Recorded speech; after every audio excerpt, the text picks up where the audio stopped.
The 1-2 is hit by Spooner, tapped right between short and third. And Mike Spooner right now is the hit machine in this game.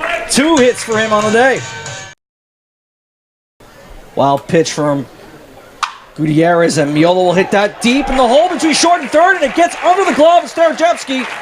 And that allows Brooks Wilson to score easily. So John Miolo with an RBI, and the Hatters increase the lead. It's 5-0.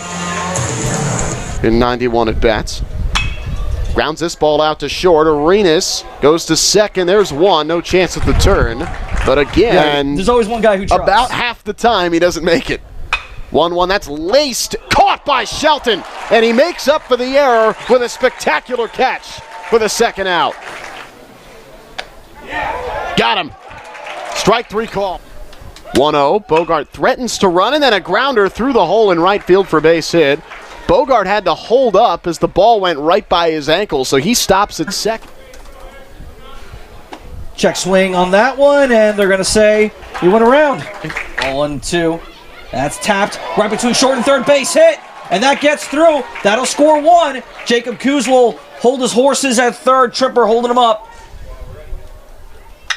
And that one hit into right field. That's going to go into the gap and roll near the tradition banner gathered up by McNeil. That'll score at least 1 to throw to second. And they'll get Claudio, and that will end the game. Still, I think we always know that Jack is so steady Eddie, and I still think he's struggling a little bit with the confidence and command.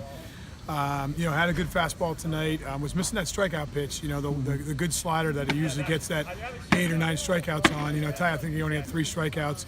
So, but it's definitely pounded the zone. Wasn't getting too wild like last week, and so it made a good progress to get us back and kept us in the game. Really trying to feel for his fastball a little bit and get the command back. He's such a perfectionist at times, and sometimes I think he might be overthinking it a little bit. But there's no concerns with Jack. He's one of our bulldogs.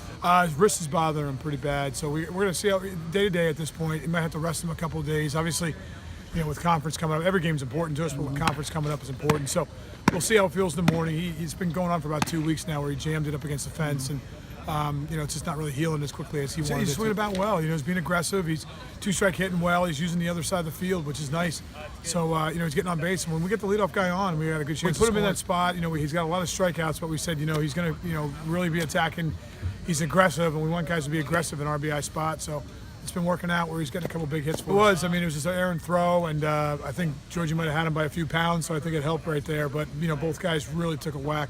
Hope their guy's okay, and Georgie was probably be a little bruised up. We do, but in the same sense, they have their guys going too. I think they held on to their number 1, number 2 for the next 2 days too. So, it's going to be a dogfight these next 2 games. We really want to win this series. It's a local series, and this is a team that's probably going to win their conference. So we really need to try to take at least 2 out of 3 this weekend and win this series at home. Yeah, it was nice.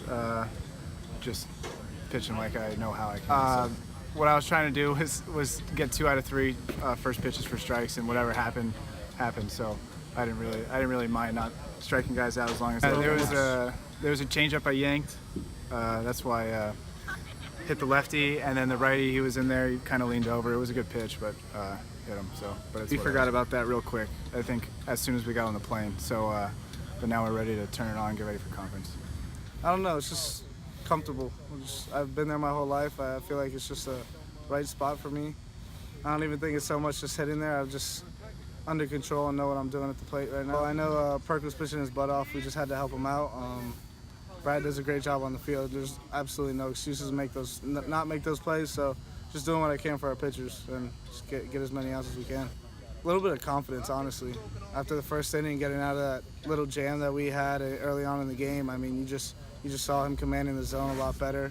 Even though he hit 1 or 2, got one guy maybe, but he just didn't hold himself back. He was back in and out, working the plate as much as he could. We've talked about how we have played maybe 1 or 2 complete games all around and every aspect of the game. We're just trying to reel that in and play the best baseball we can so that we're ready to go for a conference, have everything tuned up.